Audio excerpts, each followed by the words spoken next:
Então, boa noite a todos. Vamos começar então a nossa terceira aula, né, e última aula com a professora Ana Paula e o professor Edson. Professora, boa noite, fique à vontade. Boa noite, pessoal. Todos bem? Tranquilo, né? Então, hoje vamos iniciar, né, nosso último módulo, terceiro módulo da nossa disciplina.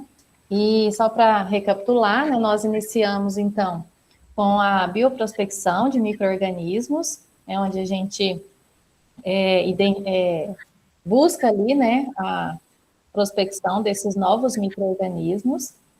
Na segunda unidade, a gente falou da avaliação in vitro e a caracterização molecular, então, da URG, né, identificar quais que são esses micro-organismos. E agora, na terceira unidade, a gente vai para os mecanismos de ação e as aplicações, né, de fato, desses micro-organismos antagonistas, principalmente no controle biológico e na indução de resistência vegetal, que é o principal objetivo aqui da disciplina, né? Então, para essa terceira unidade, para falar um pouquinho da importância desses micro-organismos, né, no controle biológico, identificar os principais grupos microbianos que são usados no controle de pragas e doenças, compreender também os mecanismos de ação desses micro-organismos, né? Cada micro-organismo atua de uma forma, seja ela direta ou indireta, e acredito também que o professor deve dar alguns exemplos, falar das vantagens e das limitações também que tem em relação ao uso, né, desses agentes. Então, para isso, eu convidei, né, o professor Edson. O professor Edson é doutor em agronomia, professor do campus de Rio Verde, né? Ele é também responsável pelo laboratório de microbiologia agrícola lá do campus Rio Verde e também atua, né, coordena na unidade de referência do Centro de Excelência em Bioinsumos lá do campus Rio Verde. Então, com certeza, o professor Edson tem muito a contribuir e já agradeço imensamente a presença dele e a colaboração, né, nessa aula, tá? Então, passo a palavra aqui para o professor Edson e agradeço também a presença de todos vocês, alunos.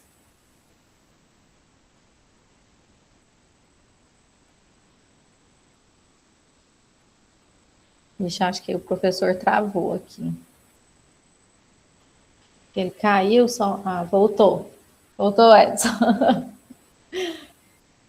Então, agradeço aí, não sei se você ouviu, né? Mas agradeço a sua participação, sua contribuição e passo a palavra aí para todos nós aprendermos com você, que com certeza tem uma expertise aí nesse assunto. Sim, sim. Então, pessoal, boa noite. Esse assunto que a gente traz, né, para essa noite é bastante aplicado, bastante interessante. Imagino que vários de vocês já atuam, né, já trabalham com biológicos e naturalmente,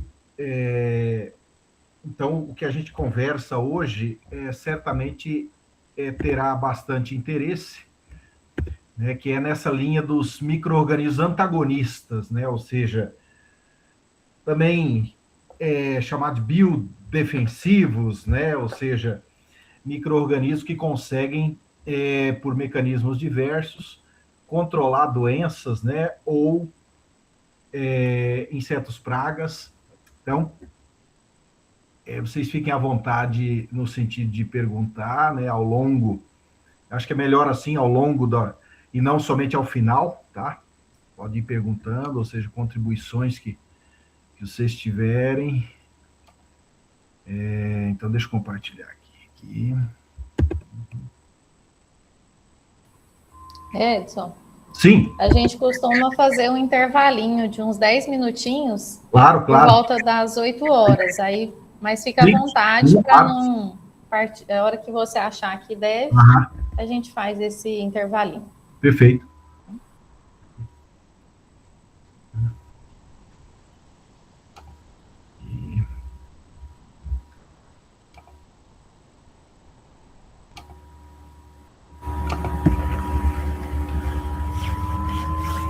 Estão vendo aí? Sim, ok. Perfeito. Então, são chamados micro-organismos antagonistas, ou também chamados supressores de pragas e doenças, ou também chamados de biodefensivos, né? Então, a gente vai inventando nomes para micro-organismos, né, que conseguem, de alguma maneira, blindar, né, ou seja, proteger as espécies vegetais de interesse agronômico e florestal, interesse olerícola, né, ou seja, as mais diversas culturas. Então, o Ministério da Agricultura traz para nós, né, essa tentativa de organizar, de classificar, né, de colocar a ordem nos micro-organismos ou até mesmo em substâncias que eles produzem. Muitas vezes a gente, né, nesse universo dos biológicos ou bioinsumos, né, a gente trabalha não necessariamente com o micro-organismo vivo, né? Muitas vezes podemos trabalhar com uma enzima ou com uma substância que ele produz, né, uma proteína. Então, não necessariamente com o micro-organismo. Nós podemos trabalhar, né, com alguma coisa que originou dele, né, ou seja, desse micro-organismo. Então, por exemplo, esses feromônios, né, ou seja, esses feromônios que são produzidos, né, essa palavra feromônio seria quando a gente está tratando de micro-organismos, de insetos, por exemplo, de mesma espécie, né, e já quando a gente pensa em aleloquímicos, né, esses aleloquímicos seriam de insetos diferentes, por exemplo, tá? Ou seja, de espécies diferentes. Então, nós temos uma série de micro-organismos classificados como para uso no controle biológico, né? Ou seja, pode ser macrobiológicos, e aí entra os parasitoides, né, não são micro-organismos, né, são vespas, são o pessoal do campus Urutaí, né, trabalha de forma bastante intensiva, né, com os macrobiológicos, com foco em controle biológicos de pragas agrícolas. Já nos microbiológicos, aí pessoal de Morrinhos, por exemplo, né, trabalha com vírus, por exemplo, que controlam lagartas, né, ou seja, o controle de insetos pragas, independentemente do seu estágio, né, do seu estágio, pode ser controlado, seja na forma de lagarta ou mesmo inseto adulto, pode ser controlado por vírus ou por fungos ou por bactérias. E então, ressalto, né, o pessoal do Campus Morrinhos trabalha bastante, de forma muito intensiva nessa temática. E, como eu falava, até mesmo nós não precisamos do micro-organismo, mas de algo que ele produz, de alguma substância que ele produz, e essa substância, então, ela é utilizada e, com êxito, faz ou produz o controle biológico, né? Ou seja, consegue suprimir um fitopatógeno, né? Ou consegue suprimir um inseto praga, tá? Então, o mapa, né? O mapa classifica também, né, em promotores do crescimento, e aí seria os micro-organismos, né, bactérias, fungos, microalgas, ou seja, que promovem, né, de alguma maneira, fixam nitrogênio, ou solubiliza fosfatos, ou solubiliza potássio, ou produz fito-hormônios, auxinas, citocinina, giberelina, e dessa forma atuam na promoção do crescimento, né, de plantas, as mais diversas espécies vegetais. É a outra classificação do mapa. O mapa também classifica os bioinsumos ou biológicos como para uso veterinário. Aí não é a nossa praia, né? A gente, né, mais o pessoal de veterinária e zootecnia, né, que tem esse interesse. E bioativos, entra até o pessoal da área de farmácia também, que trabalha muito com fitoterápicos, pessoal da química trabalha com extração, purificação, testes com óleos essenciais. Então, e aí tudo isso nós estamos dentro do universo dos bioativos, que por sua vez está dentro do contexto dos biológicos ou bioinsumos, né? Então seria algo mais sofisticado, né, quando a gente está pensando em trabalhar com essas secreções, com essas substâncias que não propriamente o micro-organismo em si. Tá? Então, isso aqui é uma classificação do próprio mapa que nos ajuda, né, nos situa, né, muito bem nessa temática de hoje à noite. Então, pensando em micro-organismos antagonistas, pensando em micro-organismos que têm capacidade de suprimir, né, fitopatógenos, de suprimir insetos pragas. Então, nós temos essa classificação, eles que pode ser semioquímicos ou bioquímicos, né, ou mesmo os micro-organismos vivos. Aqui seriam somente substâncias derivadas ou produzidas por esses micro-organismos. Aqui nós já estamos falando do micro-organismo vivo mesmo, né, seja fungo, bactéria, seja vírus, ou seja, agentes micro... Aqui está errado, quando a gente coloca protozoário e nematóide, não são agentes microbiológicos, porque, tá? Ou seja, aqui está errado. Microbiológicos seriam fungos, bactérias, vírus, microalgas, tá? Esses dois aqui não, tá? Não são agentes microbiológicos, tá? Então, ficou errado isso aqui, tá? Então, como eu falava anteriormente, semioquímicos, a gente pode ter feromônio, né? Ou seja, substância produzida que influencia, que atrai outro inseto da mesma espécie. Ou aleloquímico, substância produzida que pode, de alguma maneira, afetar, interferir no comportamento de outras, né? De insetos de outras espécies, não necessariamente da mesma, tá? Dentro do universo aqui dessas substâncias, né, classificadas como, né, dentro do contexto da bioquímica, né, ou seja, temos os fito-hormônios, né, muitas vezes a gente consegue, a gente está interessado somente nos fito-hormônios, ou em alguma enzima, ou algum extrato de alga, porque a pesquisa já mostrou que esse fito-hormônio, ou essa enzima, ou esse extrato de alga consegue, é eficiente no controle, né, para suprimir um fitopatógeno ou um inseto praga. Deixa eu só fazer quero compartilhar aqui uma outra, antes que eu... Vocês estão vendo? Eu mudei o slide... Não mudou. Calma aí. É que eu quero mostrar outro slide que tem a ver...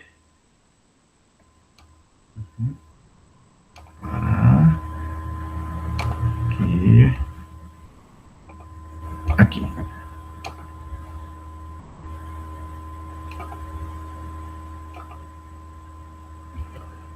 Percebam, eu gosto desse slide porque ele já situa muito bem como nós estamos caminhando dentro da pesquisa, nesse universo dos biológicos ou bioinsumos, e nesse contexto, os antagonistas ou supressores de doenças e pragas é um recorte do universo dos bioinsumos ou biológicos, né? Então, nós, só para resgatar e situar bem vocês aqui, né, a primeira geração de biológicos ou bioinsumos, a gente trabalhava muito com micro-organismos isolados, ou seja, micro-organismos testados, micro-organismos que a pesquisa tinha comprovado que ele era eficiente, seja para fixar nitrogênio, seja para solubilizar fosfato, seja como antagonista, né, para suprimir um fungo fitopatogênico. Então, aqui nós estamos falando da primeira geração. A segunda geração já houve uma mudança. Nós estamos falando de uso de blends ou mix, né, mais de um micro-organismo, ou seja, um mix de micro-organismos. Então, é a segunda geração dos bioinsumos ou biológicos. Por quê? Porque a pesquisa comprovou que é mais eficiente você utilizar um mix de micro-organismos e não somente um da mesma espécie com duas cepas, como tradicionalmente ainda se utiliza, claro, né? Não é que nós agora não estamos trabalhando com da forma da primeira geração, continuamos, sim, mas a segunda geração, e aí surge a co-inoculação ou inoculação mista, uso de mix de micro-organismos ou blends de micro-organismos. A terceira geração, aí nós já trabalhamos com algo mais refinado, é aquilo que o micro-organismo produz. Não precisamos do micro-organismo, né, vivo, sendo multiplicado, inoculado, né? Estamos na terceira geração, então nós trabalhamos com o metabólito, aquilo que ele produz pode ser um lipoquito oligosacarídeo, e essa substância de nome quilométrica, ela é comercializada hoje, registrada no mapa, né? Ou seja, é uma substância, é um metabólito produzido por bactérias fixadoras de nitrogênio, por exemplo, que favorecem a simbiose, né? Favorece a fixação biológica com plantas leguminosas e não leguminosas. Então, só um exemplo. A quarta geração seria a mistura de blends de metabólitos e micro-organismos vivos. As duas, seria a quarta geração, nós estamos nela, estamos pesquisando e tentando melhorar as metodologias, ajustes metodológicos dentro desse universo da quarta geração. E a quinta geração é onde se pensa que vamos conseguir chegar, né? Não é que seria algo assim, como que personalizado, ou seja, de acordo com a latitude, a localização geográfica da propriedade, nós utilizarmos micro-organismos bioprospectados, selecionados e, portanto, muito mais eficientes para aquelas coordenadas geográficas do que como é feito hoje. Hoje, basicamente, a maioria dos micro-organismos que nós temos em inoculantes comerciais, a origem é do Paraná, né? Ou seja, e mesmo sendo do sul do Brasil, são eficientes, até mesmo, né, na região ali de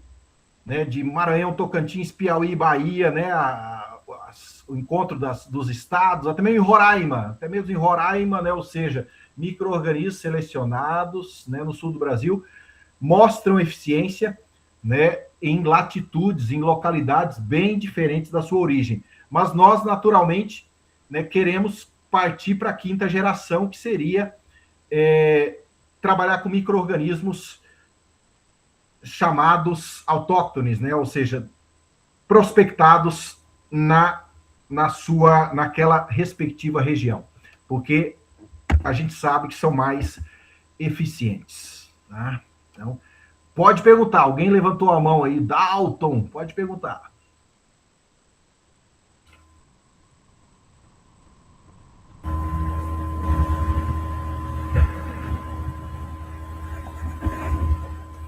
Parece que ele saiu, acho que ele... Tudo bem. Teve algum probleminha. Se ele retornar aqui, a gente abre de novo. Perfeito. Então... aqui...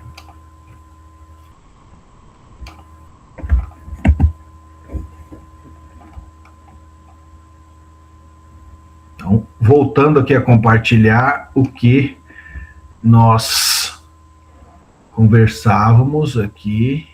Então, prosseguindo, pessoal, eu fiz questão de pular para aquele slide para situar, né, de forma macro, né, onde estamos nós, né, ou seja, dentro do universo dos biológicos ou bioinsumos, né, em que os micro-organismos antagonistas têm papel super relevante, né, ou seja, os supressores de doenças e pragas ou antagonistas são importantíssimos, representam uma economia, né, vocês vão ver aqui, bastante expressiva, um mercado que só cresce, né, conforme a gente vai mostrar aqui, tá? Então, naturalmente, por que tem empresas, por que tem gente trabalhando, institutos federais, universidades federais, Embrapas da vida, por que tem empresas da área de biológicos, até mesmo empresas que não eram, né, tradicionalmente da área de biológico, multinacionais aí da área de química mesmo, de defensivos agrícolas pesados, né, convencionais, e que agora tem interesse crescente, agricultores, né, não posso esquecer, agricultores cada vez mais com interesse em utilizar, em comprar, e aí entra o contexto do on-farm, né, até mesmo de multiplicar na sua propriedade e utilizar desses micro-organismos na sua própria fazenda. Então, por que tem esse interesse? Nós veremos aqui, né? Ou seja, esse gráfico aqui, ele pode nos ajudar perfeitamente nós estamos aqui em 2025, né? Entrando aqui no próximo 2026, percebam, aqui é a estimativa de um recorte do universo dos biológicos ou bioinsumos, que são os supressores de pragas e doenças, também chamados de biodefensivos, né? Ou seja, que o Ministério da Agricultura usa esse nome. Então olha só as projeções, né? Não tem... Isso aqui supera as projeções de qualquer outro insumo agrícola, tá? Seja semente, fertilizantes, defensivos químicos convencionais, né? Não tem comparação, ou seja, o universo só pensando no recorte biodefensivos, né? Percebam, até nos próximos 5 anos, as projeções são muito interessantes, e por isso, porque está todo mundo correndo atrás. Agricultores, né? Pesquisadores de IFs, de UFs, de Embrapas, empresas de biológicos e até mesmo empresas que não são da área de biológicos estão também abrindo um departamento, estão se movimentando no sentido de, no seu portfólio, poder oferecer também, né, micro-organismos, por exemplo, supressores de doenças e pragas, ou biodefensivos. Se a gente olhar aí, percebam, ao longo das safras, né, 2018, 19, safra 19, 20, safra 20, 21, né, ou seja, defensivos químicos convencionais, né, ou seja, as projeções, né, a cada ciclo de safra, como que tem sido o incremento. Defensivos biológicos, é o que nós estamos jogando luzes, né, enfatizando hoje aqui nesse momento, né, ou seja, percebam como que de forma galopante, a cada ciclo de safra, né, é uma média, pessoal, de 42%, tá? Ou seja, o aumento, né, de mercado em relação ao ano anterior, em relação ao ciclo de safra anterior. Não tem nenhum outro insumo agrícola que cresça numa média de 40% a cada ano, a cada ciclo de safra. Não tem comparação.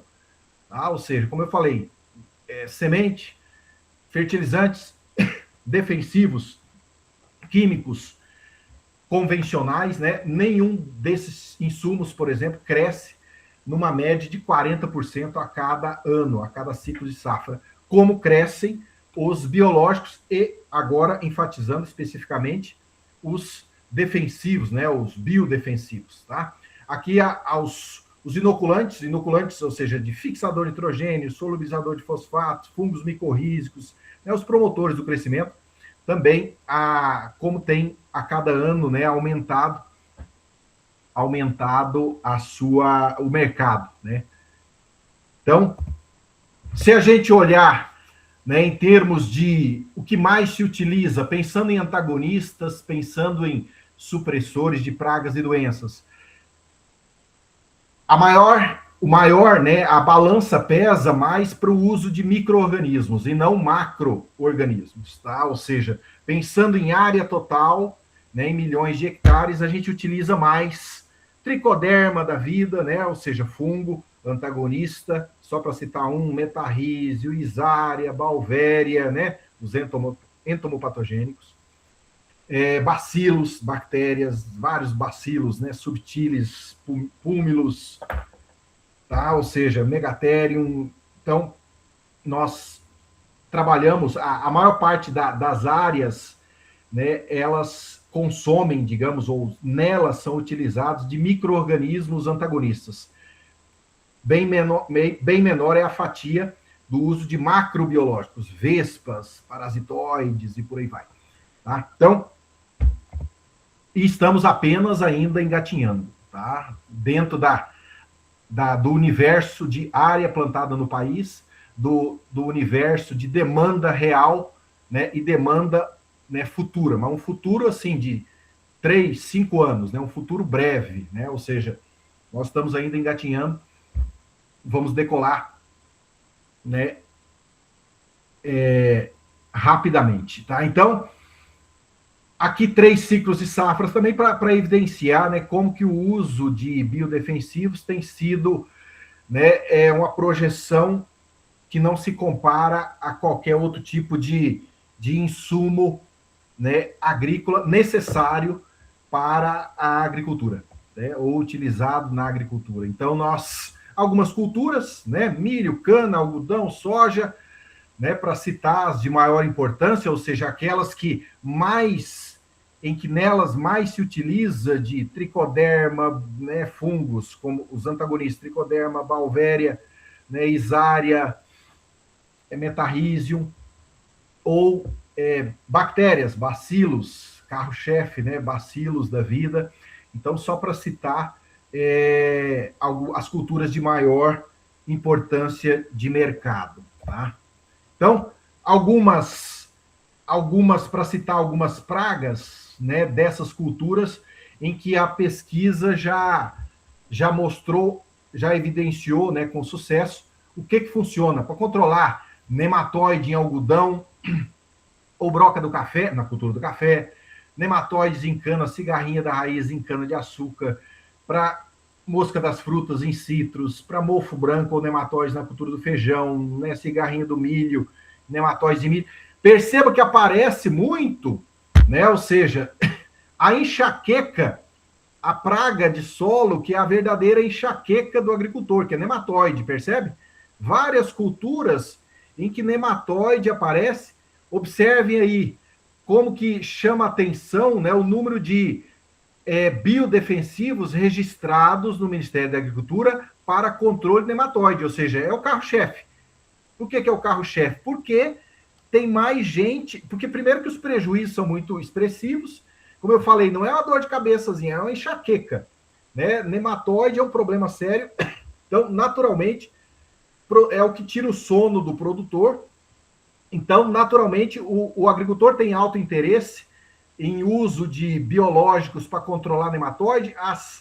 Os pesquisadores, né, de IFs, de UFs, Embrapas, naturalmente, a gente tem que trabalhar em sintonia e não, né, de forma totalmente antagônica, né, mas sim de forma sinérgica, né, com os agricultores.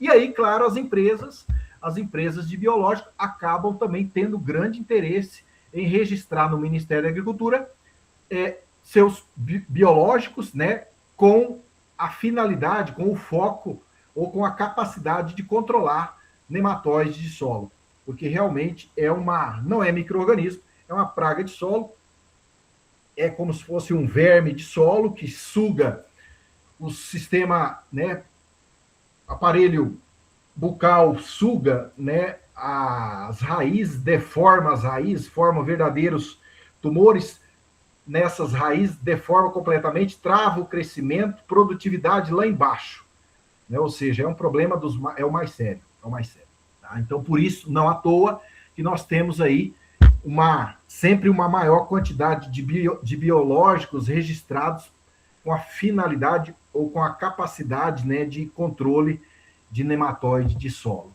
tá? Aqui, alguns outros, eu acabei falando, agora vocês estão vendo aí algumas fotos, né, de antagonistas ou supressores de doenças e pragas, né, agrícolas, que são vitrine já, são super conhecidos, ou seja, várias empresas disputam no tapa, né, no sentido de dizer que o produto dela é mais eficiente, é mais interessante, né? Ou seja, tricoderma tem vários, né? Empresa Coopert, multinacional holandesa, tem o Tricodermil. O Tricodermil é o que mais vende, é o produto carro-chefe, à base de tricoderma, de uma multinacional, né, uma gigante, Koppert, né? Ou seja, e aí temos outras, Novonesis, que era outra, era a empresa chamada Novozymes, que agora é Novonese. A cada 2 anos essas empresas gostam de mudar o nome, porque é sempre assim, uma está comprando a outra comprando uma, né? Eles chamam de aliança, mas na verdade é sempre assim, o maior fagocitando, né? O maior encampando a empresa menor, e aí a cada 2 anos tem essa confusão de um novo nome, né? Então,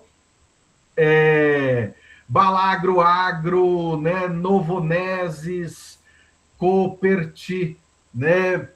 As duas lá, Dupont e Dow, se juntaram e surgiu Corteva, e agora já me falaram que a Corteva foi vendida, né? A Total Biotecnologia, uma das mais tradicionais empresas de biológico do Brasil, ela foi comprada pelo grupo Aqua, e aí surgiu a Biotrop, né? A Biotrop ficou com 4 anos de estrada, e aí foi vendida também, mas ainda continua a Biotrop, né? Ou seja, é sempre essa história de uma empresa encampando a outra. A própria a gigante Syngenta foi encampada pela estatal chinesa ChemChina, né? Mas mantém o nome Syngenta, mas já é chinesa, né? Os chineses querem comprar o planeta inteiro e até os outros planetas do sistema radicular, o sistema solar, perdão, né? Então, os chineses estão comprando tudo, e aí nós temos sempre a cada 2 anos uma mudança no nome de empresas e muitas vezes, consequentemente, mudança dos biológicos, tá? Dos seus produtos, eles mudam alguma coisa. Então, Tricodermil, Tricodermax, tá? Tem vários aí, Tricoturbo, né? Vários produtos registrados no Ministério da Agricultura, utilizados amplamente nessas lavouras, né? De soja, milho, cana. Metarrhizium, aí para dizer dois entomopatogênicos, ou seja, fungos antagonistas que controlam pragas agrícolas, seja na fase de lagarta ou inseto adulto. Bacilos dentro do gênero Bacillus, o Bacillus subtilis é o mais agressivo. Esse aqui luta karatê, Kung Fu, Muay Thai e Jiu-Jitsu. Esse aqui tem até laboratórios que nem gostam de trabalhar com Bacillus porque ele é muito agressivo, acaba dificultando, né, muitas vezes a multiplicação, o manuseio de outras bactérias, tá? Porque dada a sua agressividade. Excelente para controlar nematóide de solo, por exemplo, tá? Então, para citar para vocês alguns de destaque. Tricoderma, pessoal, eu costumo dizer sempre, dentro dos antagonistas, do universo dos antagonistas ou supressores de doenças e pragas, Tricoderma é o gênero de fungos vitrine, é o mais importante, é o que mais tem produtos biológicos registrado no mapa, é o que dá mais dinheiro para essas empresas. Tem várias espécies, Tricoderma harzianum, Tricoderma asperellum, várias espécies de tricoderma. Aqui em Goiás, Goiânia, na UFG, ali no Samambaia, nós temos uma das maiores autoridades no Brasil e no mundo, que é o professor Cirano Ulloa, né? Temos projeto em parceria, ele trabalha dentro do Centro de Excelência em Bioinsumos, né? O professor Cirano Ulloa é uma das grandes autoridades, trabalhou a vida toda com tricodermas, né? Várias espécies nativas do Cerrado, né? Ou seja, muito mais eficientes do que as cepas comerciais que nós temos aí em qualquer revenda da vida, tá? Então, professor Cirano Ulloa, né? Pertinho de nós aqui, e eu sempre faço questão de ressaltar, né? Reconhecer o trabalho maravilhoso de algumas pessoas, né? Ou seja, naquela respectiva área. Então, tricoderma é o gênero de fungo antagonista mais importante, mais agressivo, vitrine, que mais empresas tem produtos, muitas vezes são as mesmas cepas. Naquele esquema do B2B, o que é o esquema B2B?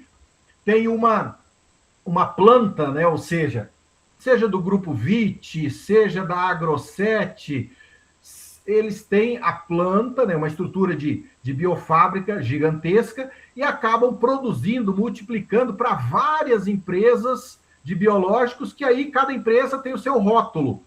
E aí, claro, fica aquela concorrência. Não, o meu biológico é mais eficiente que o seu, né? Ou seja, mas nós só estamos falando de rótulo, né? Ou seja, porque o conteúdo, muitas vezes, são as mesmas cepas de micro-organismos multiplicados no mesmo lugar, no esquema B2B, mas a comercialização que é diferente, né? É peculiar de cada empresa. Então, é comum isso ocorrer também nesse universo, né, dos bioinsumos ou biológicos, né? Então, faço questão de citar, né, esse fungo excelente para controlar outros fungos patógenos de solo, como mofo branco, mofo cinzentos, coletótricum da vida, controla nematóide também. Temos tricoderma endofítico, inclusive, coloniza o interior do sistema radicular das plantas. Temos algumas espécies endofíticas. O professor Cirano Ulloa tem essas espécies, prospectou, selecionou, né? Tem na coleção do laboratório que ele coordena, em Goiânia. Então, nós estamos engatinhando ainda, né, dentro desse universo, né, dos antagonistas, mas já de longe, pensando em fungos, o gênero Tricoderma é o campeão. Tá? É o mais efetivo, tá? E a gente já vai entender por quê. Já no universo das bactérias antagonistas ou supressoras de doenças, né? Ou seja, aí nós temos bacilos. Bacilos é o gênero, né, de bactérias mais agressivo, que chama atenção. Como eu falei, até mesmo Bacillus subtilis, tem laboratórios de microbiologia que não gostam de trabalhar, porque ele acaba, tipo assim, ele chegando e acaba dificultando, ele suprime o crescimento de outras bactérias, tá? Ou seja, então se torna até complicado, tá? Temos uma pergunta aqui, professora Edson, da Débora. Professor, deixa eu te fazer uma pergunta. O senhor falou aí do subtilis. Entre ele e o tricoderma, claro, né, um fungo e uma bactéria, qual se tornaria mais agressivo? Fungo tem uma versatilidade maior, que é o seguinte, quer dizer, a diferença, eu sou mais entusiasta de fungos, tá? E eu explico. Por quê? Fungos têm uma resiliência maior. Os estresses, né, de solo, estresse abiótico, salinidade de solo, estresse hídrico, estresse térmico, estresse luminoso, ou seja, os estresses abióticos, fungo, de modo geral, tem uma versatilidade maior. Então, eu sou um entusiasta mais para fungos. Agora, vamos para bacilos. Então, fungos, a regra é produzir esporos, e o esporo é uma estrutura de resistência que confere uma vantagem tremenda em relação a bactérias. Agora, por que eu falei que em relação a bacilos a diferença é mínima, né? O fungo, por que eu prefiro mais fungo do que bactéria? Bacilos também produzem esporos, né? Chamados de endosporos, né? Ou seja, quando a gente pensa em bactérias, a minoria das espécies de bactérias produzem esporos, que a gente chama de endosporo, que é uma vantagem tremenda, que é uma carta na manga fenomenal, que é, entendeu, um recurso que, se as bactérias pudessem optar, claro que elas optariam, e também todas elas, as demais espécies, os demais gêneros, produzirem endosporo, tá? Que conferem uma estrutura de resistência, assim como, né, os fungos. Mas eu sou mais entusiasta dos fungos, porque eles, de modo geral, eles sobrevivem melhor no solo, né? Suportam melhor qualquer tipo de estresse abiótico ou biótico, tá? Ou seja, tem umas vantagens, né? Estamos falando de eucariotos, né? Sim, eu trabalho com fungo e bactéria, a gente faz o multiplicado, né? Então, assim, por exemplo, se a gente vai fazer um plantio, o que a gente não aconselha é aquela cauda ficar muito tempo ali com o tricoderma, né? Porque pela agressividade dele. Exato. Então, é multiplicar e aplicar logo, né? Aplicar o quanto antes. Mas, assim, o que a gente vê muito, professor, até a minha orientanda vai ser, o meu orientador vai ser a Cíntia, né, lá do laboratório do senhor. Sim. E, assim, o que a gente vê muito também é, às vezes, o pessoal critica demais o biológico multiplicado. E, assim, eu falo que uma questão que eles, às vezes, saem na frente, porque como a gente bate ele, né, tá ali para multiplicar, ele já sai bioativo. Sim. Então, assim, ele tem... todo mundo, assim, reclama, claro, vai ver custo, vai ver aplicação, enfim. Mas a gente sempre toca na tecla que ele já sai bioativo, que ele já sai pronto para ele ir ali para o campo, né? E o comercial, ele tem que ter aquela condição adequada, tô certo? Sim, não, exato. É uma vantagem, como diz popularmente falando, ele tá fresquinho, né? Bem isso. Multiplicado, né? On-farm, né? Ou seja, multiplicou e aplicou. Então, assim, a eficiência é fenomenal. O que precisa, e aí a pesquisa, né, tá caminhando nesse sentido, de aumentar o shelf life, né, dos multiplicados on-farm, né? Coisa que a indústria, né, digamos, os biológicos, digamos, comercializados por empresas, né, ou seja, da forma tradicional, convencional, eles têm um shelf life, né, 6 meses, 12 meses, 18 meses, né, ou seja, conseguem, né, claro, é segredo é negócio, né, mas eles conseguem manter viável por muito mais tempo, né, agora... No on-farm, esse é um gargalo que a pesquisa vai resolver, é questão de tempo, né? Ou seja, para a gente aumentar, quando eu falo shelf life, não sei se todos já ouviram esse termo, né? É como se fosse tempo de prateleira. O iogurte do supermercado tem um shelf life, né? Tá lá, data de validade. Você não pode, né, comprar o iogurte e consumi-lo 1 ano depois, né? Uhum. Já venceu, né? Expirou a validade. Então, estamos falando de micro-organismos vivos multiplicados na fazenda, em que são fermentados e naturalmente o shelf life, o tempo de prateleira deles é menor, né? Porque nós não adicionamos nada ali de aditivos para prolongar a sua viabilidade, né? O que comumente faz a indústria convencional, né, de biológicos, né? As empresas que produzem, multiplicam, né? Eles conseguem garantir lá, 6 meses depois, 12 meses depois, 18 meses depois, tem aquela concentração de células vivas, seja de bactéria ou fungo, tá? Então... Obrigada, professor.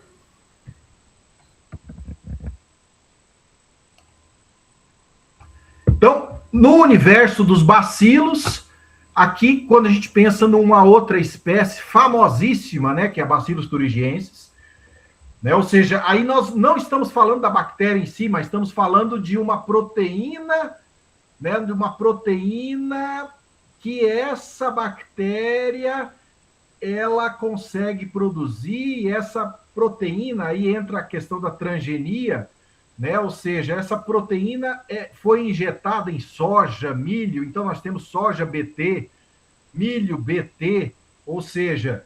É aquela história, lembra daquele slide lá que eu falava? A gente não precisa, né, primeira geração, segunda, terceira, quarta. Muitas vezes nós não precisamos do micro-organismo vivo, só precisamos de uma proteína que ele produz, ou uma enzima, ou um fito-hormônio, ou um oligosacarídeo que ele produz, tá? E aí é o caso aqui. Ou seja, soja, milho, é tudo BT, tá? Ou seja...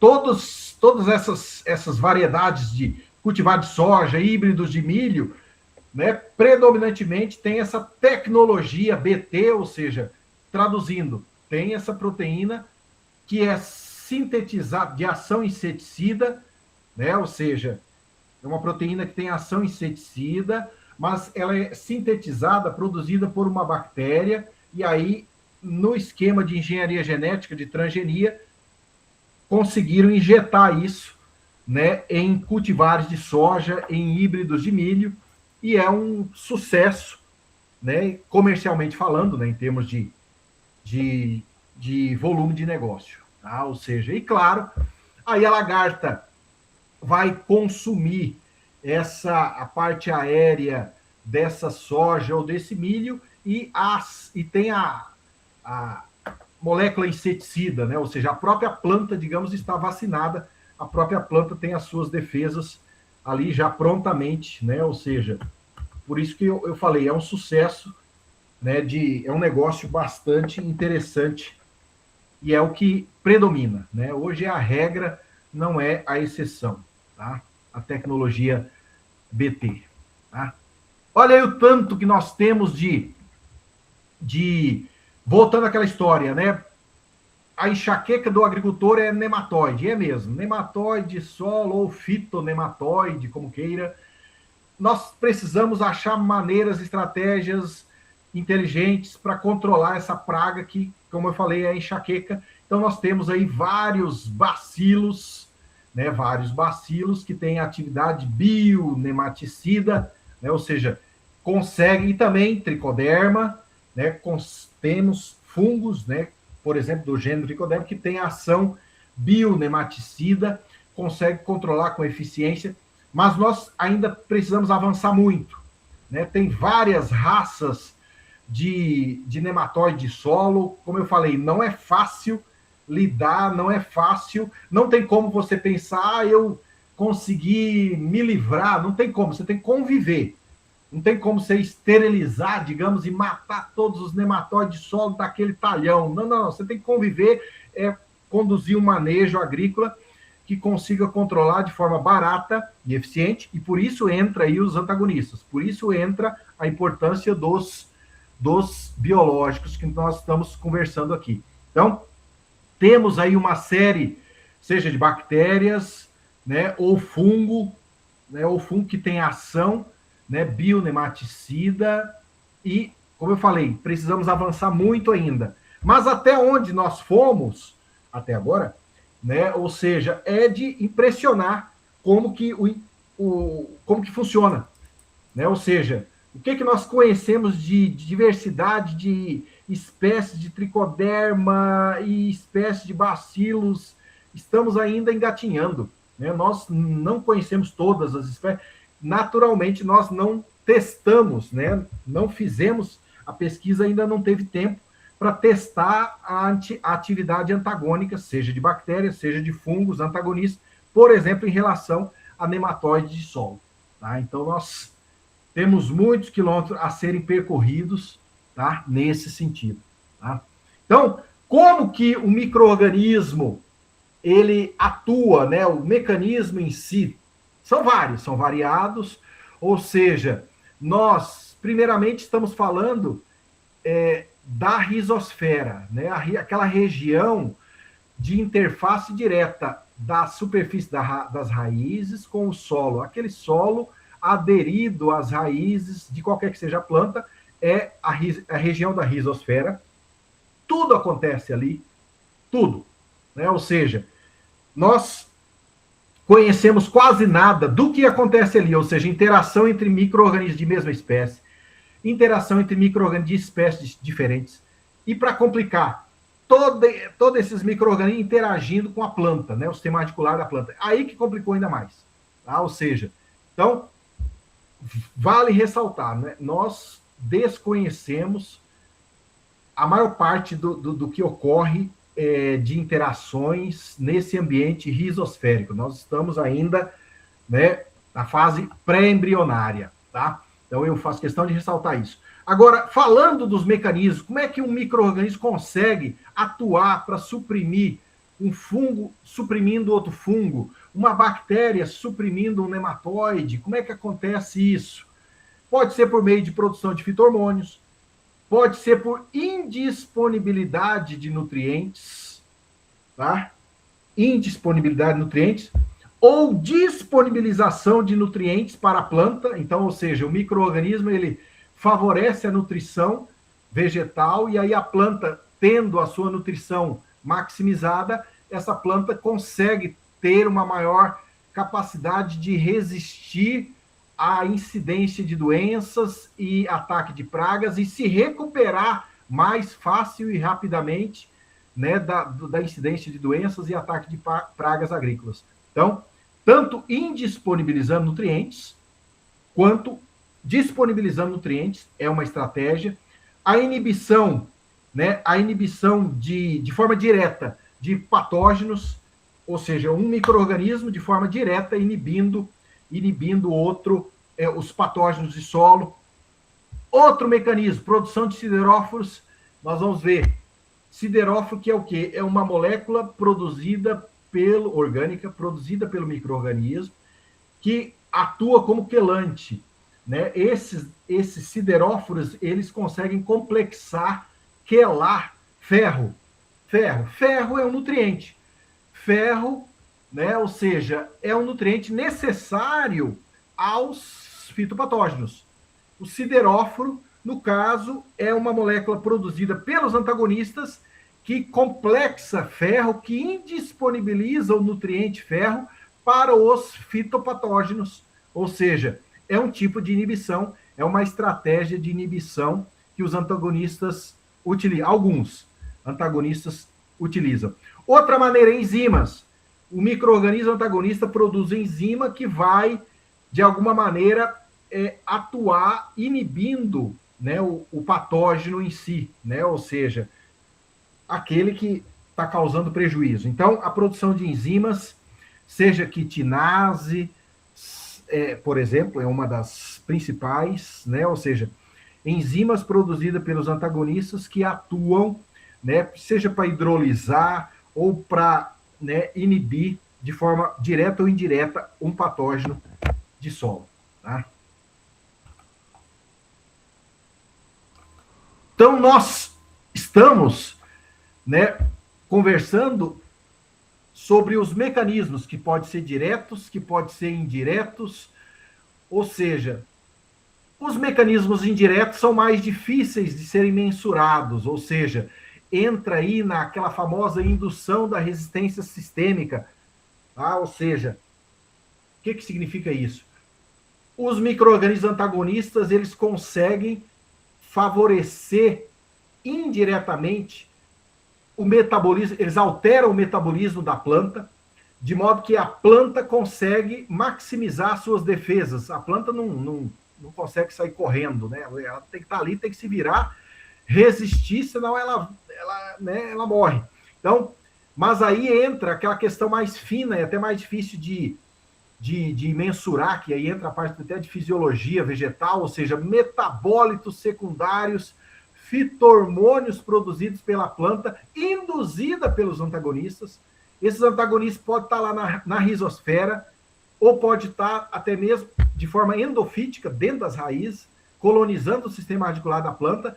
E aí, esses micro-organismos antagonistas, sejam rizosféricos ou endofíticos, conseguem alterar o metabolismo da planta, conseguem induzir essa planta para que ela produza compostos voláteis, para que ela produza fito-hormônios, para que ela produza determinadas enzimas, e essa planta consegue ter uma resistência maior, tá, à incidência de doença ou ataque de pragas agrícolas, insetos pragas.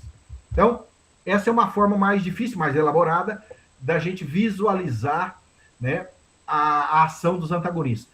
A forma mais fácil de visualizar é o quê? É a forma direta. Ou seja, um antagonista que mata, produz uma enzima, produz uma substância que aniquila, que inibe o patógeno de solo. Tá? Ou seja, de forma direta.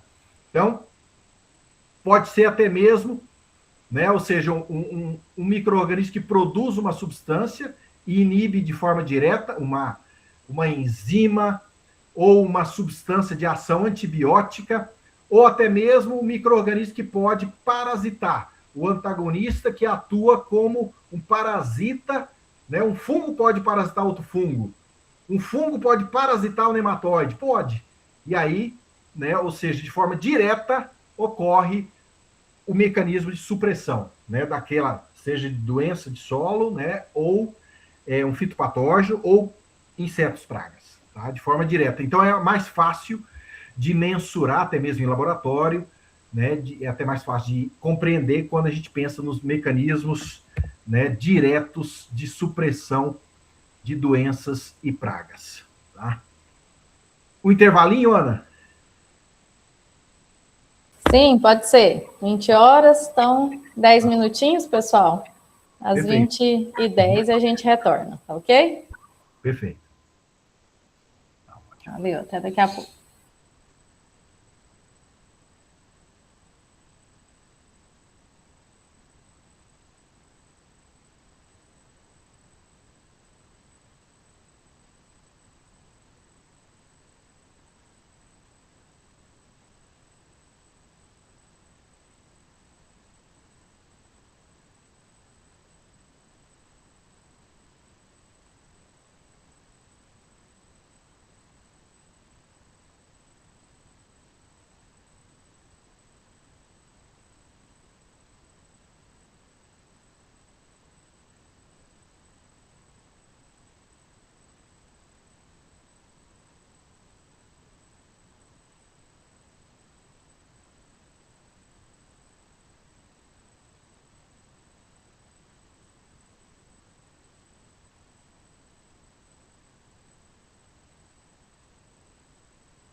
Vamos lá.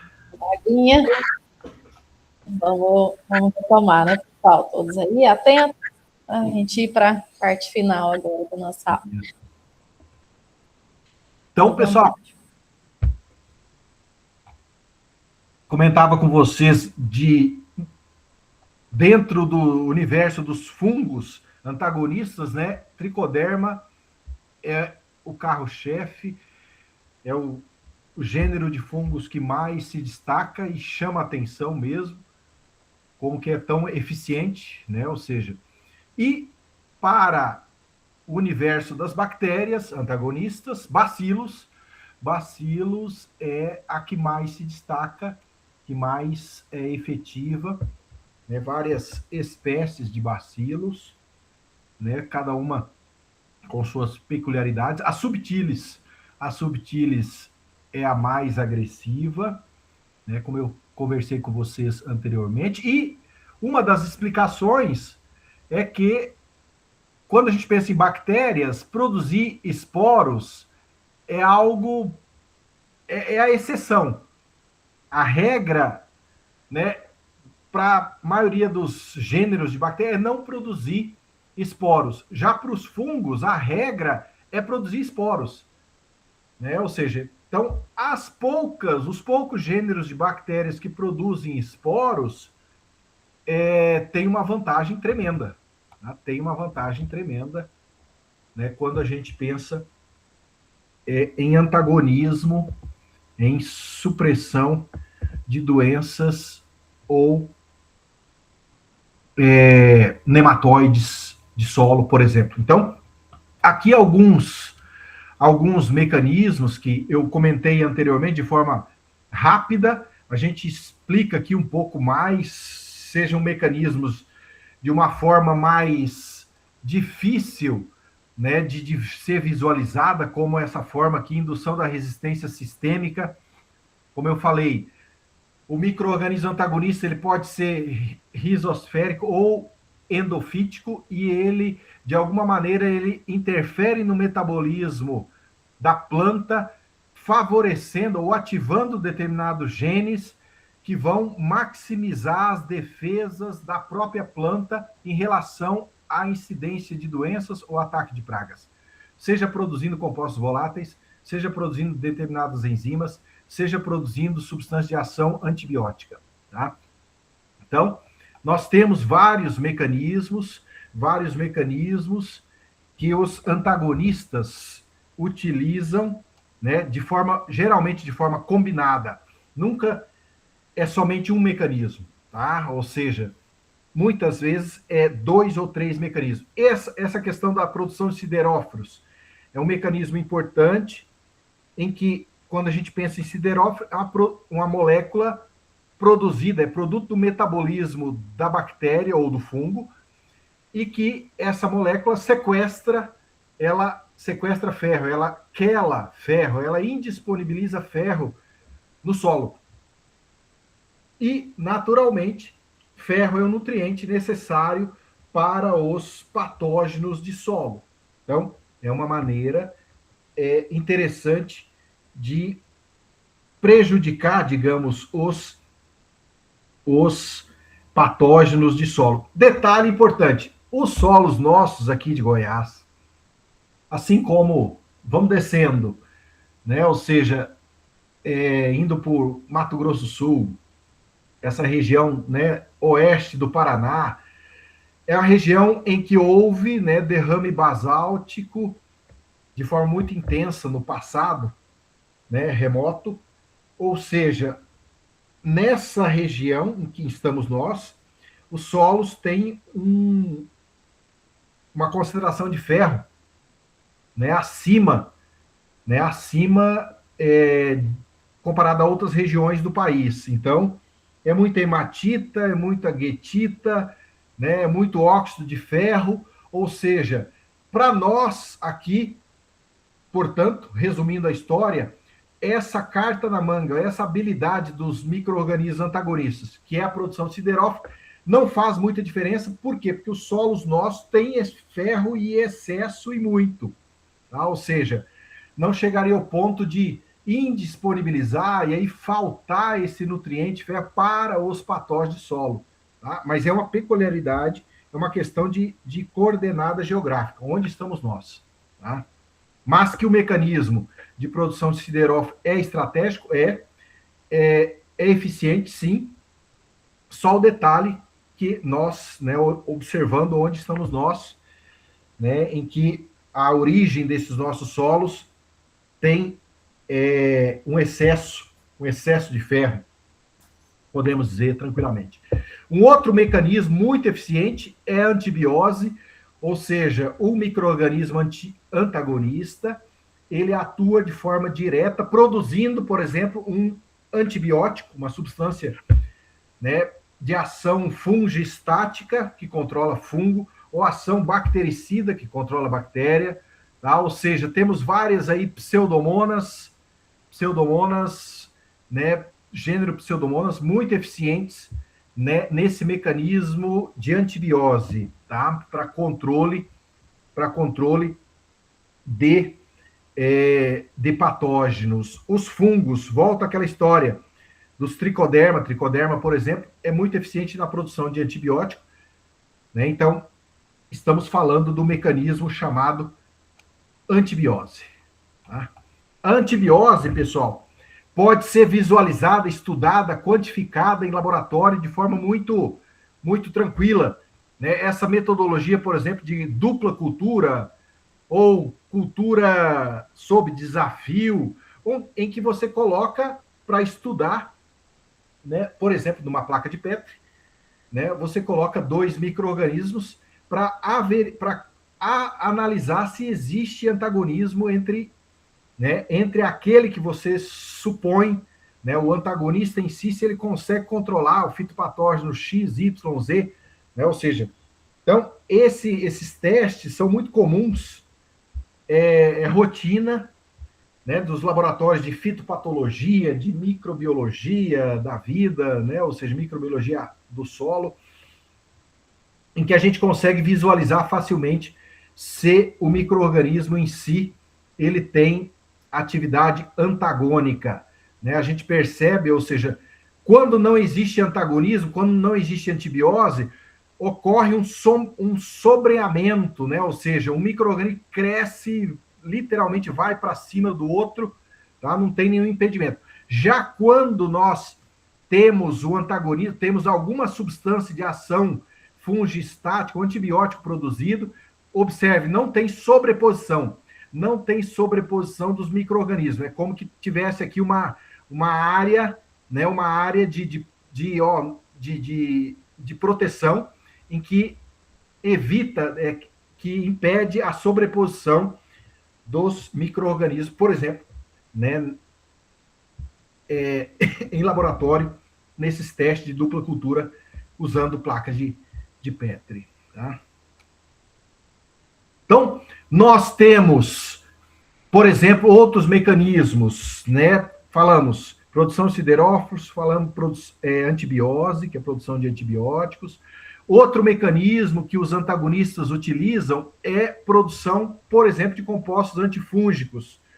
Por exemplo, uma bactéria Pseudomonas cepacia ou uma Pseudomonas solanaceae consegue hidrolisar o ácido fusárico, produzido por, né, famoso gênero fusário que causa fusariose, né? É fitopatógeno, né? É fungo fitopatogênico, em que bactérias antagonistas conseguem hidrolisar o ácido fusárico produzido por esse fungo. Então, é uma forma também interessante, direta, de inibição, né? Ou seja, por meio dos chamados compostos antifúngicos. Compostos que conseguem prejudicar, digamos,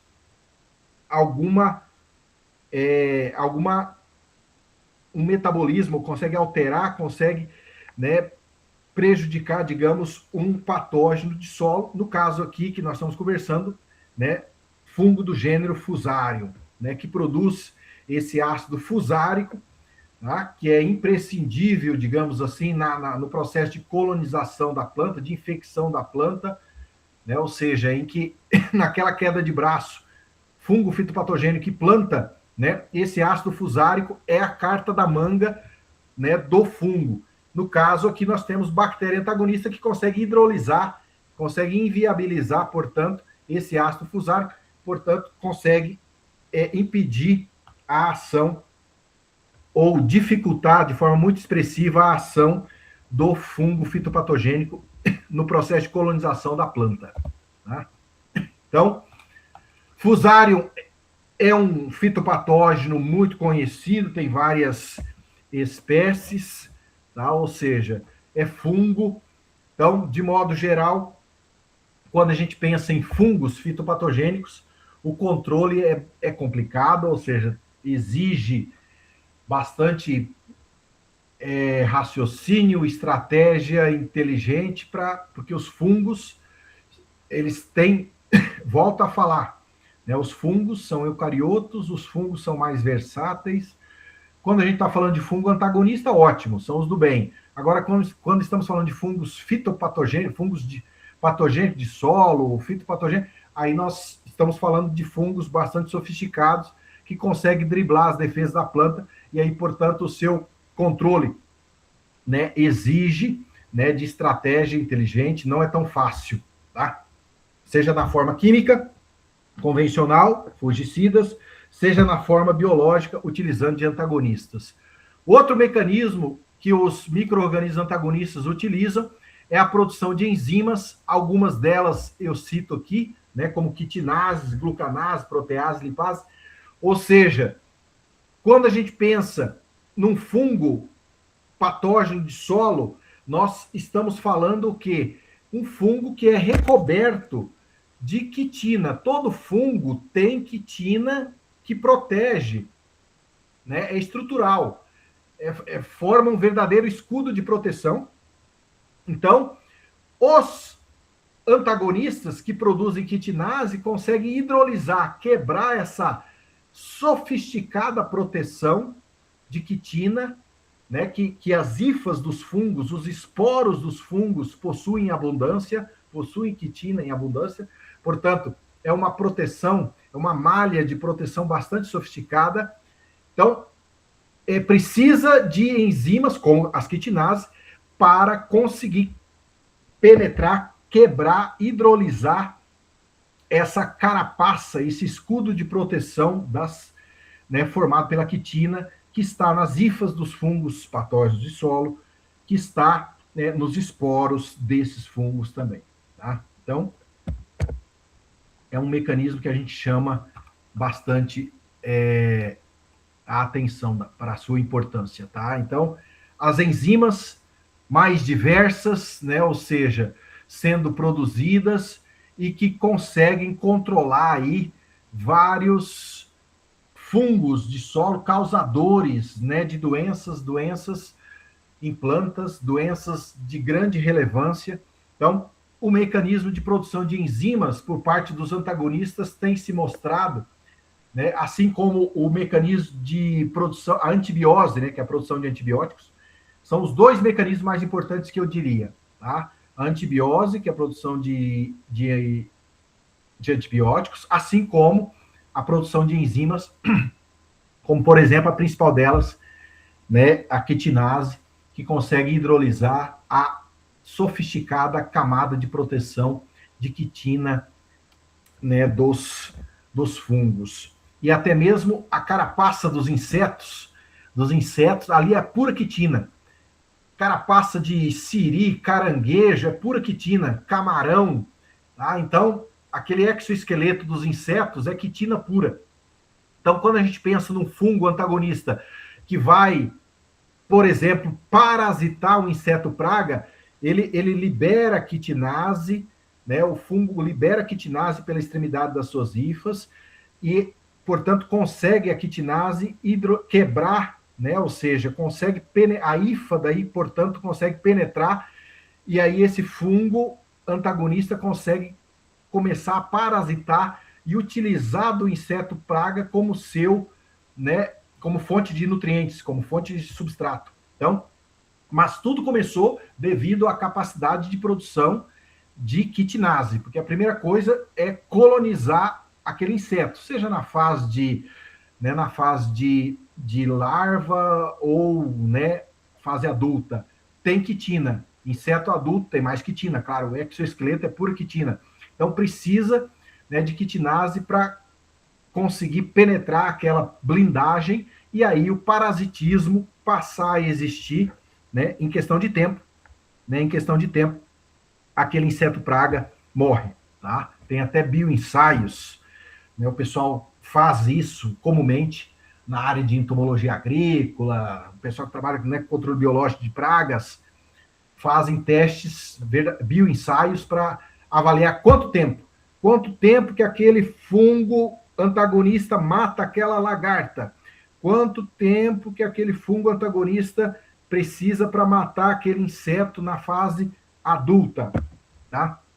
Então, são os chamados bioensaios, tá? Muito comuns na área de entomologia agrícola, muito comuns no controle biológico de pragas, tá? Então, outro mecanismo, além da produção de enzimas, além da antibiose, que é a produção de antibiótico, além da produção de sideróforos, o outro mecanismo é a competição. É a competição por duas coisas.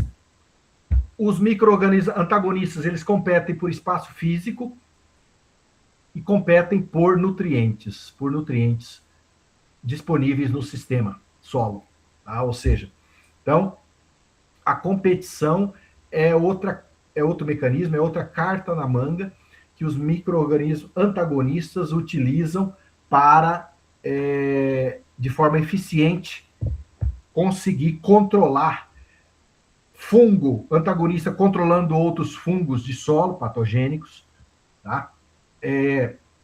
Fungo antagonista controlando, né, nematóides de solo e por aí vai, tá? Bactéria antagonista, como bacilos, controlando nematóide de solo, por exemplo, tá? Então, competição. Então, a competição, ela é bem fácil de ser visualizada, né? Ou seja patogênico, né, ou antagonista, o micro-organismo precisa de nutrientes e espaço físico. No caso, aí que entra a questão da agressividade, né? E dentre eles, os fungos do gênero Trichoderma e as bactérias do gênero Bacillus são as mais agressivas, inclusive no mecanismo de competição, por espaço físico e por nutrientes, tá? Então, Trichoderma, como a gente tem falado, é o que chama atenção, é o mais eficiente, é o que mais produtos biológicos aí no comércio a gente encontra, mais empresas, né, e é a campeã, né, é o produto campeão aí de empresas diversas da área de biológico e até mesmo de grandes multinacionais que até ontem não eram da área de biológico, mas agora passam, né, porque é questão de mercado, é questão de negócio mesmo, né, então passam a trabalhar com Trichoderma, tá? Ou seja, é um antagonista que utiliza da competição, do parasitismo, tá? E da antibiose. São três mecanismos que ele utiliza muito bem, tá? Ou seja, parasitismo, antibiose e competição, tá? Ou seja, três mecanismos que esses fungos, né, utilizam para, de forma muito eficiente, controlar aí vários patógenos de solo ou até mesmo, né, de parte aérea, tá? E até mesmo, como eu falei, nematóides.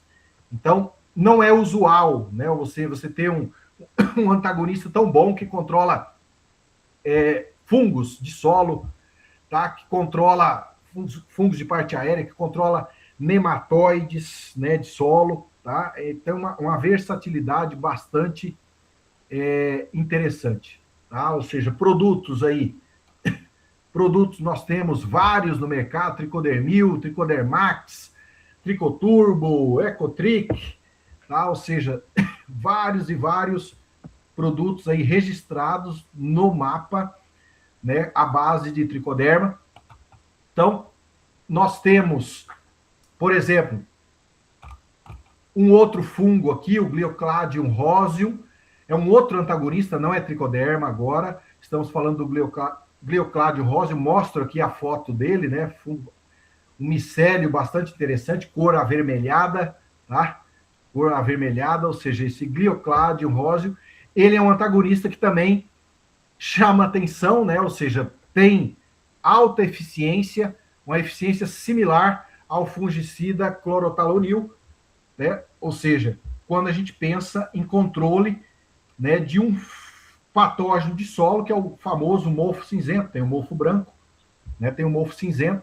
Então, o Gliocladium roseum consegue controlar, né, de forma muito eficiente esse fungo, esse patógeno de solo, de forma similar, né, ao fungicida químico convencional, absurdamente caro, cada vez mais caro.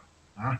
Então, nós temos nessa linha também alguns entomopatogênicos, né? Ou seja, o que são os entomo? Essa palavra entomo vem de entomologia, seriam os fungos que conseguem, ou bactérias, mas aqui é mais importante, tem mais estudos em relação a fungos. Fungos que conseguem controlar insetos pragas na fase de larva ou fase adulta. Por exemplo, Verticillium lecani é um fungo que controla aí pulgões, cochonilhas de forma bastante eficiente. Nós temos Metarrhizium. Metarrhizium é um fungo também entomopatogênico, controla eficientemente cigarrinha da cana, das pastagens. Tá? Metarrhizium é multiplicado hoje, amplamente multiplicado nas propriedades, nas fazendas, né? Ou seja, nós temos vários agricultores aí que produzem, multiplicam, né, os seus antagonistas na própria propriedade, tá? Ou seja, e utilizam de forma eficiente lavouras de cana, soja, milho. Tá? Então, assim, percebam aqui várias fotos de insetos, todos insetos adultos, sendo parasitados.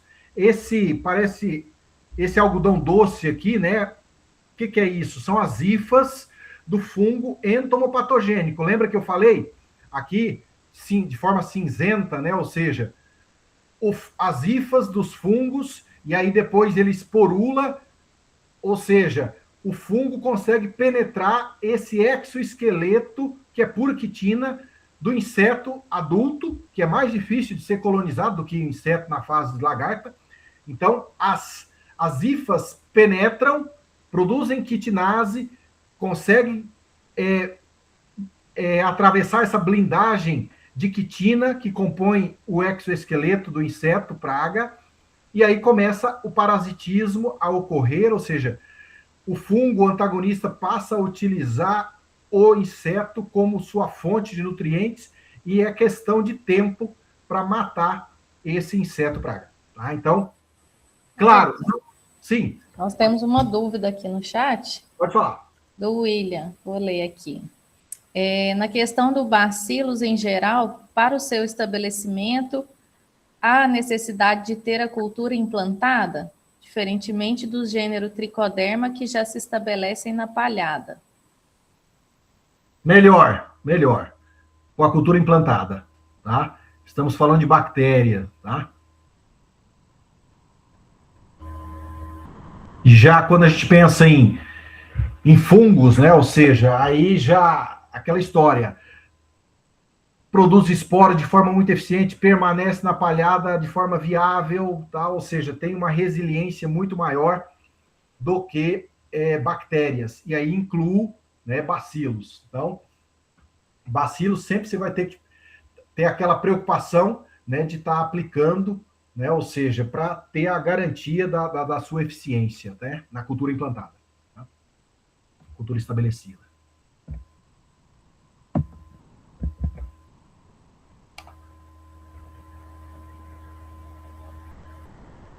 Então, fungos, outro também, Metarrhizium, né? Ou seja, Balvéria, são entomopatogênicos muito eficientes para controlar insetos, pragas das culturas agrícolas, as mais diversas, tá? Ou seja, são fungos que comumente hoje são também multiplicados on-farm, são utilizados com sucesso nas lavouras, e temos também vários aí produtos de empresas de biológicos, né, que são amplamente utilizados, são comercializados. Então, nós, naturalmente, quando a gente pensa, seja bactéria, seja fungo, para controle,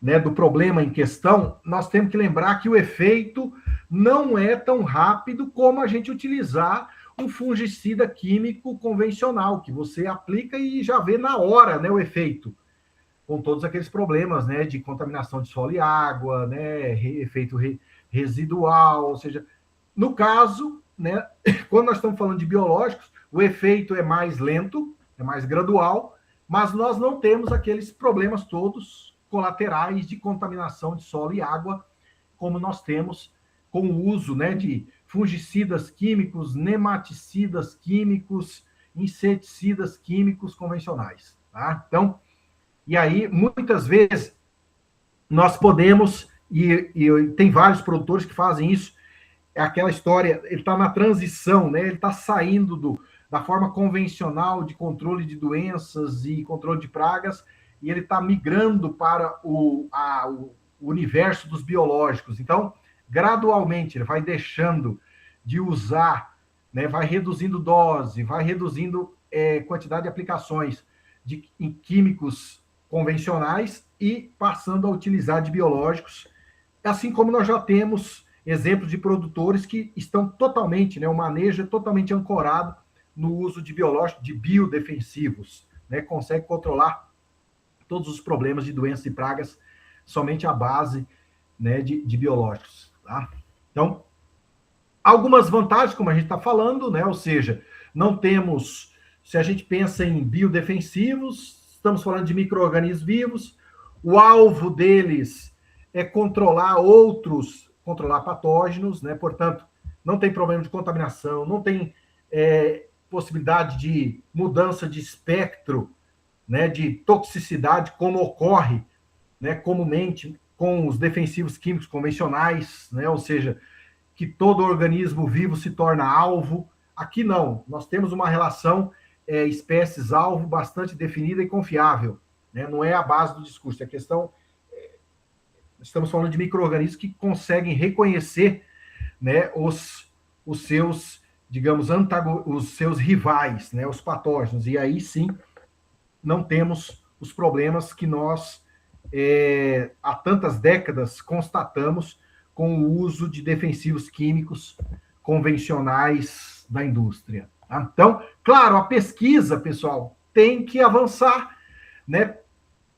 Como eu falei, nós estamos engatinhando ainda, a gente precisa precisamos prospectar mais cepas, né? Fazer todo o trabalho de isolamento, seleção, validação agronômica, né? Testes em campo de validação agronômica. Então, precisamos entender como que é essa relação entre o patógeno e o antagonista, né? Ou seja, não entendemos, não sabemos muito pouco ainda, mas o pouco que sabemos a gente já consegue manejar, né? E negócios, né? Empresas passam a existir comercializando de forma crescente, né, os seus produtos com o pouco que a gente conhece. Mas só para dizer que nós precisamos avançar muito ainda, né? As tecnologias de aplicação, ou seja, é no plantio, né? Ou é via semente, ou é suco de plantio, ou é pulverização via barra, ou é aviação agrícola, ou até mesmo fertirrigação. São várias formas, são várias tecnologias que existem que a gente pode veicular, que a gente pode, né, fazer esses micro-organismos antagonistas passarem, né, a serem introduzidos no sistema, né, nas lavouras. Então, claro, temos algumas limitações, é óbvio, estamos falando de micro-organismos vivos, alguns problemas a gente detecta, a gente participa disso, porque um problema do Brasil é que o produtor, né, o agricultor, a maioria deles, né, não tem os cuidados devidos, né, ou seja, esses micro-organismos vivos chegam na fazenda e muitas vezes fica lá pegando sol ou está dentro de um ambiente pouco ventilado, fica lá dias e aí, claro, a viabilidade vai decaindo, depois perde em eficiência, e aí, como sempre, a gente está cansado, porque a história é a mesma, só muda o endereço, aí o agricultor vai falar que o produto não presta, que o problema é a revenda, e aí vai para cima da revenda, e aí a revenda nos procura, passa daí a amostra do lote, né, daquele biológico que a gente faz e emite, né, um laudo comprovando por A mais B que aquele produto sim tem qualidade. O problema foi na própria fazenda, que aí nós não se tem controle, não se tem os cuidados devidos, né? Então, a gente tá bem habituado a esse tipo de problema. Então, Edson, sim. mais 2 perguntas aqui. Pode falar. Acho que 3, vamos lá. Deixa eu pegar aqui. Um dos problemas do uso de biológicos é a compatibilidade com os químicos, condições de aplicação, como com foliares e outros inseticidas, fungicidas e herbicidas químicos. E aí o William já aproveitou o gancho e perguntou qual que é o intervalo mais aceitável entre uma aplicação de biológicos e que eu possa entrar com fungicida químico sem que interfira na aplicação anterior do biológico. Perfeito.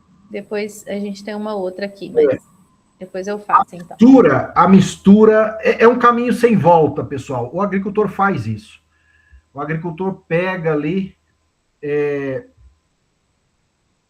Azospirillum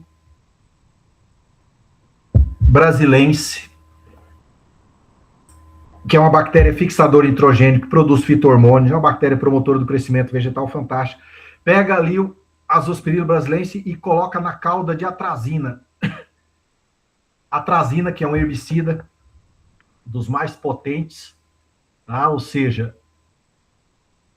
eu conheço o seu Antônio José que faz isso, né? Ou seja, e dá certo.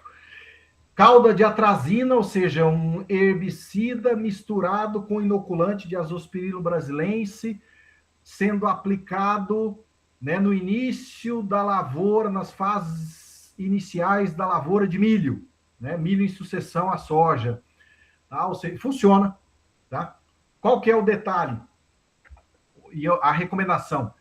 Aplique o quanto antes. O erro é fazer a mistura e deixar ali 12, 24, 36 horas. Tá? Ou seja, aí é óbvio que nós temos um efeito deletério, um efeito prejudicial, né? Seja herbicida, né, que dirá, imagina fungicida, vai exercer um efeito negativo, vai reduzir a viabilidade das células do produto biológico que está sendo aplicado também ali misturado. Tá? Então, eu só queria ressaltar, é um caminho sem volta, não dá para impedir, falar, não, agricultor, você não vai misturar. Ele mistura. O produtor quer facilidade, quer otimizar a logística. Ele quer, entendeu? Quanto menos passada, quanto menos aplicações, melhor. Né? Então, óbvio. Então, a recomendação que a gente tem é mistura imediatamente antes da aplicação e aplique o quanto antes, né? Aplique o quanto antes. Tá? Então, sobre a questão do intervalo, foi perguntado, aplicação de, por exemplo, inseticida químico convencional, quanto tempo depois, né, os biológicos, né, os antagonistas poderiam ser aplicados? Eu diria pelo menos 4 dias após, para garantir, tá? Sugestão, pelo menos 4 dias após a aplicação. Porque é óbvio, nós estamos falando de um inseticida, né, um inseticida químico convencional que afeta negativamente fungos benéficos, fungos antagonistas. Tá? E a outra pergunta, Ana? Tá, tem mais uma aqui do Walter. É notório que os bacilos, quando atuam como bioinsumos no melhoramento e no desenvolvimento das plantas. Neste contexto, poderia citar quais os bacilos mais utilizados nas lavouras do Centro-Oeste? Era chamado...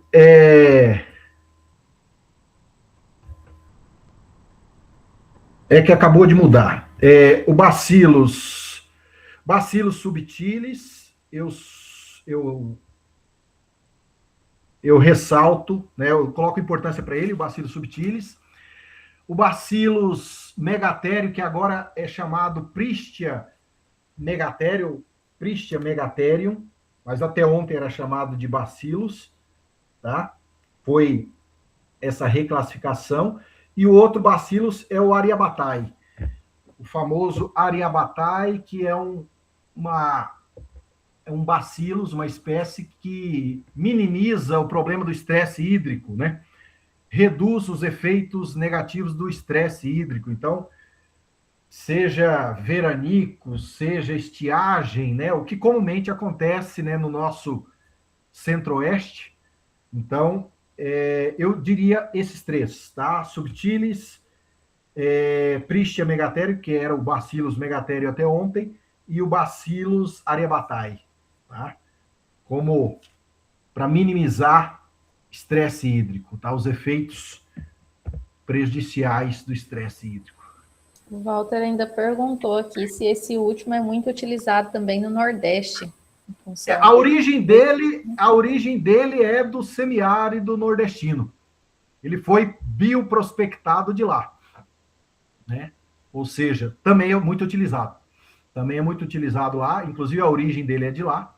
Então, aí a importância da pesquisa, né? A Ana, Ana, comentou com eles no início, né, desse encontro nosso. O primeiro módulo foi sobre bioprospecção de micro-organismos, né? O segundo foi sobre avaliação taxonômica de micro-organismos. Então, olha a importância, né, da pesquisa, né, nessa parte de bioprospecção de micro-organismos de interesse agronômico, né, florestal. Então, o Bacillus ariabatai é um sucesso, né, devido ou consequência, né, do trabalho incansável de bioprospecção de micro-organismos eficientes, né? Então, o que a gente espera, pessoal? Olha só, se a gente olhar, né, para o nosso presente e olhar 3, 5 anos, nada de pensar assim, não, daqui 10 anos é muito longe. É 3, 5 anos, olha logo ali. Então, isso aqui é do site, são sites de multinacionais que até ontem não queriam saber nada de biológicos, não queriam saber de trabalhar com biodefensivos, como Bayer da vida, né? Ou seja, eu faço questão de mostrar meia dúzia de poderosas multinacionais que não tinham trajetória, não têm trajetória, mas muito recentemente passam a criar um departamento, né, de biológicos, passam a comercializar, passam a investir em pesquisa, contratar pessoal, tá? Ou seja, tem mais de 100 empresas de biológicos, mais de 120 empresas de biológicos no Brasil hoje, funcionando.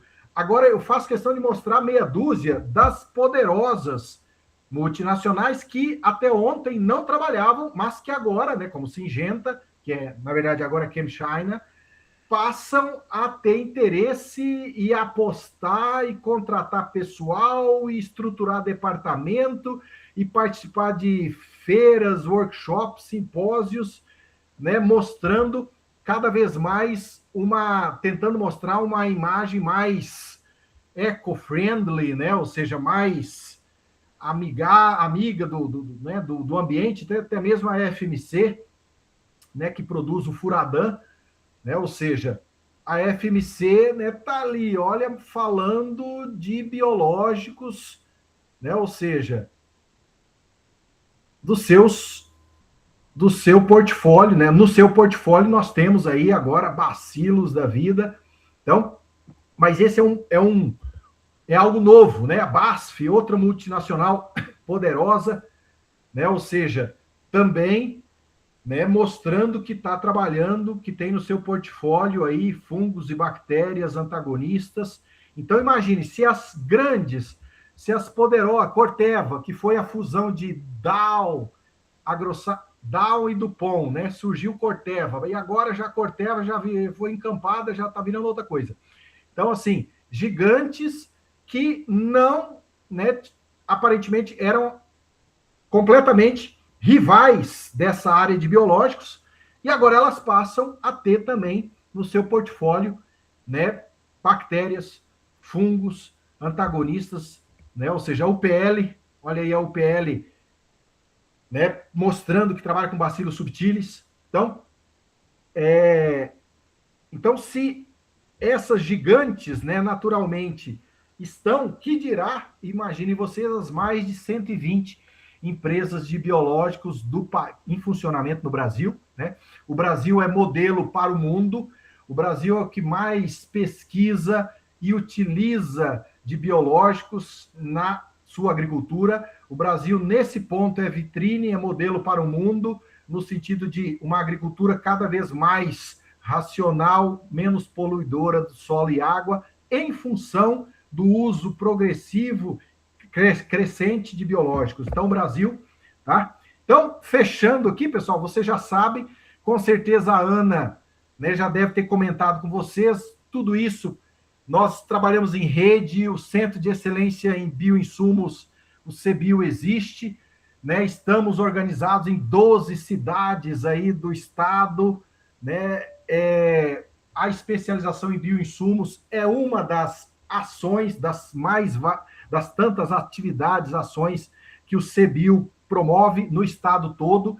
Nós estamos norte a sul do estado, leste a oeste, nessas unidades. A UFG Samambaia faz parte, a Federal de Catalão também faz parte. Então, nós, o IF Goiano que coordena esse projeto, né, que tem 4 anos de estrada, tem 4 anos, né, ou seja, é um centro de excelência, tem mais 8 no estado, agora são 9, e sempre os centros de excelência, eles existem em cima de temas ou temáticas altamente estratégicas para o estado. Então, Goiás é o estado que saiu na frente, é o primeiro estado que chancelou a sua lei estadual, né, de bioinsumos, né, ou seja, é o estado que tem capitaneado todas as ações em termos de produção, de inovação na produção e uso de bioinsumos. Então, e dentro desse contexto, eu fecho, né, esse último slide aí com o Louis Pasteur, que é o pai da microbiologia. Né, sempre temos que lembrar quem fez a diferença, positivamente falando. Então, esse é um dos caras que marcou a história, positivamente falando, e por isso nós estamos hoje aí, né, nessa área, ainda, como eu falei, engatinhando, né, ainda estamos engatinhando dentro do universo, dentro das possibilidades que nós temos para serem exploradas, né, nessa temática de biológicos ou bioinsumos, e ainda dentro do recorte, né, no recorte de antagonistas. Então era isso, Ana. De minha parte, se tiver pergunta, está à disposição. Perfeito, professor Edson, muito boa a sua aula, excelente a sua visão, né, ampla aí dessa área, realmente contribuiu demais. Pessoal, tem mais alguma pergunta? Não tem mais? Aproveitem que é a nossa última aula, última oportunidade. É a última. A última. A última dessa disciplina. Aí tem a parte prática, né, que vai ser lá para... acho que março, né? Março, né? Acho que é março. Né? Isso. Aí a gente vai ter um encontro presencial depois. Perfeito. Só damos parabéns aqui. Carlos, parabéns, professor Edson. Muito bom ouvir o senhor. Bom, acho que é isso, então, né, pessoal? Ninguém mais tem perguntas. Agradecer mais uma vez. O colega falou parabéns, tirou uma grande dúvida minha das misturas. A Carlos pediu a palavra aqui. Pode falar, Carlos. Boa noite para todo mundo. Professor Edson, satisfação falar com o senhor. Isso aí, Carlos. Só na correria, né? Bacana, professor, sua aula, perdi um pedaço aí que eu estava a campo, mas reforçar o que eu estou vendo, por exemplo, principalmente nessa região nossa aqui, que a gente chama do olho do furacão, né? Rio Verde, Montevidéu, Jataí, Mineiros. Então, as tecnologias parece que chegam para nós primeiro, graças a Deus, né? E, assim, quando trata-se de mistura de tanque, tecnologia de aplicação, por mais que o produtor, às vezes, se vê mais resistente, mas eles estão dando bastante abertura para mexer um pouco nessa questão do manejo. E hoje, com consultoria, eu trabalho com on-farm já há um pouco mais de 6 anos, mas eu defendo o biológico, gosto da modalidade on-farm, mas defendo o biológico num todo. E, assim, essa questão de posicionamento dos produtos e firmar com o produtor para tentar extrair o máximo possível do que tem de biológico, do que o biológico pode trazer para a cultura, principalmente agora que a gente está enfrentando essa resistência aí, tanto de praga, tanto de doença, quanto ao uso de químicos, né? Sim, sim. O resultado de campo está sendo expressivo. Então, às vezes o produtor vai querer 1 ano, vai escutar algumas coisas do produtor, mas a gente segurando aí, hoje já tem produtor fidelizado há mais de 4 anos. Os 6 que eu tenho, então, hoje quando eu peço, faço uma recomendação para eles, gero uma receita e peço para eles não misturar herbicidas e fungicidas, está sendo bem aceito. Sim, sim. Aplicar nos horários mais tranquilos, né, após as 4h30, né? Está sendo tranquilo. Até a questão de nutrição, cuidando aí de pH de cauda, está sendo bem aceito. Então, às vezes, para início, é mais difícil o produtor aceitar essa recomendação, porque senão já está fazendo um manejo ali, a receita de bolo durante muitos anos, né? Então, exato. Quebrar. E um fato, professor, que eu queria trazer aqui até para discutir com o senhor, eu tive muito sucesso agora na cultura da soja, foi a aplicação de tricoderma com subtílios na palhada. Então, pré-plantio ali, esperei dar 40 milímetros de chuva, então separei um talhão, é quase impossível a gente tocar aí uma propriedade de 3.000 hectares, eu fazer uma área total assim, mas em 500 hectares a gente já está vendo uma diferença em questão de controle de doença. Fantástico. Então, foi 3 uma palhada. Via barra, além do suco de plantio, que nós não abrimos mão mais, o suco de plantio já está consolidado, sim. Mas então a gente fez 4 entradas de biológico, no suco de plantio, 3 via barra, contabilizando a entrada via palhada, mais 2 entradas no vegetativo, antes de fechar a rua, para conseguir ter esse controle de doença, essa quebra de resistência contra a doença. Fantástico, fantástico. Eu não falei, mas falo agora, pessoal. O caro do universo dos biológicos, o caro é a pesquisa, é a parte de bioprospecção, seleção, validação. Depois, ele tem que ser o insumo mais barato. Tá? Ele tem que ser comparado, né? Ou seja, comparado a sementes, né? Fertilizantes, comparado aos defensivos químicos convencionais. Então, os biológicos, eles precisam, se tiver caro demais, tem alguma coisa errada, tá? Ou seja, porque o caro já ficou lá atrás, que foi o trabalho de toda a parte da pesquisa, essa parte de bastidores, para chegar e aí você ter o produto em mão e aplicá-lo, seja via semente, via suco, ou como a gente está falando agora com o Carlos, né, via barra, mesmo empalhada, né? Ou seja, então, eu só queria ressaltar isso. É uma informação que, com a sua fala, eu me lembrei agora, Carlos.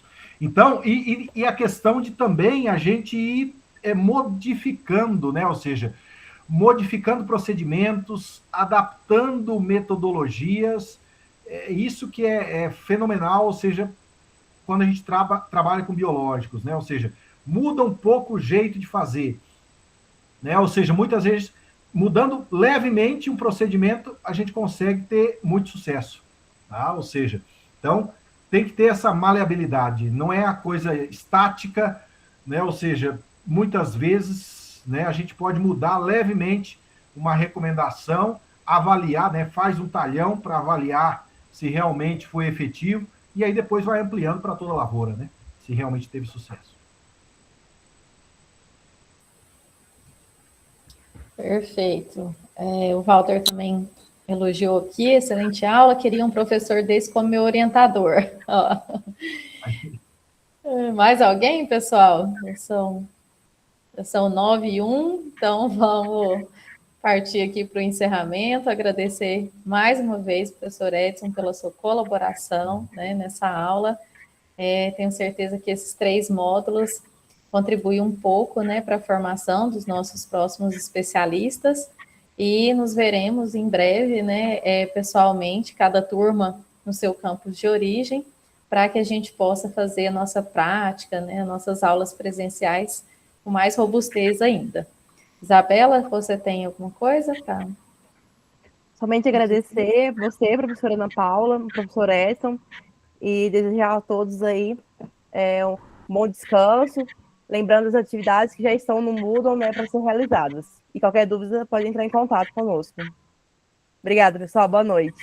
Obrigada, pessoal. Boa noite. Todos um bom final de ano também. Até mais. Grande abraço. Tchau, tchau. Boa noite.